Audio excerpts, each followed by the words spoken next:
नमस्कार दोस्तों, स्वागत है आपका हमारे चैनल गोविंद गोपाल में। फिर से एक बार दोस्तों इस वीडियो में हम सामान्य विषय पर एक बात करेंगे हम समाज में शिक्षकों की छवि के बारे में कि शिक्षकों की छवि समाज में खराब किसने की है, इसके जिम्मेदार कौन है, क्या शिक्षक इसके खुद जिम्मेदार हैं या कोई और इस छवि को खराब करने का प्रयास करता है।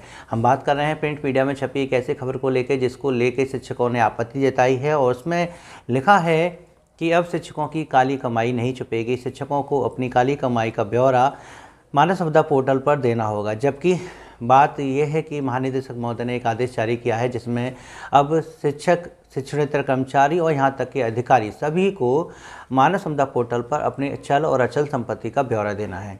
जब अखबार में ये खबर आई तो शिक्षकों के जो संगठन हैं उनके अध्यक्षों ने डायरेक्ट संपादक से फ़ोन कर शिकायत दर्ज की है और उन्होंने कहा है कि आप बताइएगा कि किस प्रकार से शिक्षक काली कमाई करते हैं। विद्यालय में आरटीई की वजह से 1 रुपया नहीं लिया जाता है किसी भी बाहरी व्यक्ति से, यानी अभिभावकों से 1 रुपया भी खर्च नहीं कराया जाता है, बल्कि सरकार खुद पैसे खर्च करती है ताकि उनके बच्चे आरटीई के अनुसार निःशुल्क शिक्षा प्राप्त कर सके। तो ऐसे में शिक्षक कौन सी रिश्वत विद्यालय में ले सकता है जिसकी वजह से शिक्षकों को काली कमाई होती है।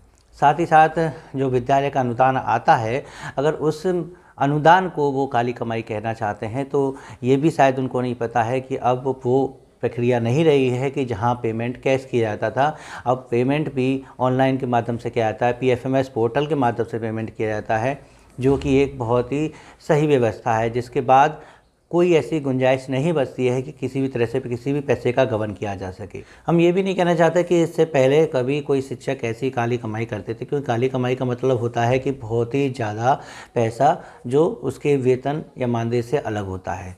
यहाँ पर हम बात करना चाहेंगे कि कितने जो अलग विभाग के कर्मचारी हैं उनके पास कितने बैंक्स के कॉल आते हैं जो लोन प्रोवाइड करने के लिए आते हैं। सबसे ज़्यादा शिक्षकों के पास आते हैं। शिक्षकों के पास तकरीबन एक दिन में 4 से 5 अलग अलग बैंक से कॉल आते हैं कि क्या आपको लोन की आवश्यकता है। लोन किस लिए, यानी कोई गाड़ी खरीदना चाहता है, कोई मकान खरीदना चाहता है, कोई प्लॉट खरीदना चाहता है तो उसके लिए लोन कराता है। यहाँ तक कि बच्चों के एजुकेशन के लिए, लड़कियों की शादी के लिए भी टीचर्स लोन लेता है। तो उसमें काली कमाई कहाँ है।